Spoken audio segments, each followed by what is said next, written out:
కొంతమందికి ఏమో 9, 7 grace marks, కొంతమందికి ఏమో 8, 6 గ్రేస్ మార్క్స్, ఇంకా కొంతమందికి ఏమో 30, 23 గ్రేస్ మార్క్స్. సో ఇలా ఇప్పటివరకు షెడ్యూల్ చేయబడింది. అయితే ఈ R16 అంతకుముందు రెగ్యులేషన్కి సబ్జెక్ట్ ఎగ్జామ్షను గ్రేస్ మార్క్స్ ఇచ్చారు. R18కి 30, 23 గ్రేస్ మార్క్స్ ఇచ్చారు.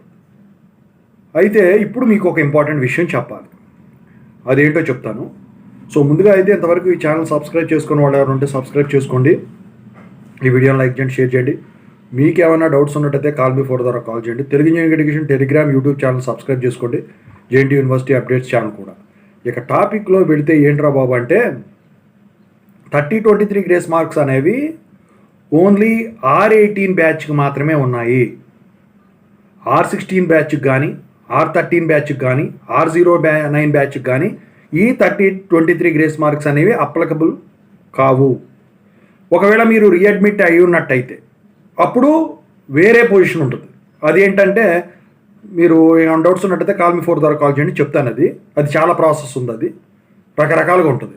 అయితే మరి R16 వాళ్ళు వచ్చేసరికి grace marks plus subject exemption add చేసుకోవచ్చు.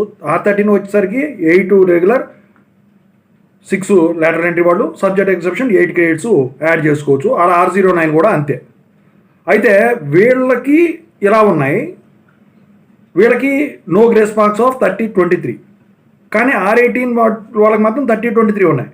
ఇక కంప్లీట్గా no grace marks and no subject exemption వచ్చేసరికి R22 బ్యాచ్కి ఇక వాళ్ళకు గ్రేస్ మార్క్స్ అనేది ఎట్టి పరిస్థితిలో కూడా ఇవ్వటం అనేది జరగదు ఫ్యూచర్లో కూడా, ఇది కన్ఫామ్. ఇక క్రెడిట్ బేస్డ్ డిటెన్షన్ పరంగా చూసుకుంటే credit relaxation is not possible అని చెప్పేసి, నాట్ అప్లికబుల్ అని చెప్పేసి వాళ్ళు చెప్పేయడం అయితే జరిగిందనమాట. ఓవరాల్గా అయితే గ్రేస్ మార్క్స్ లేవు మీకు. ఇక ఓకేనా, ఇది.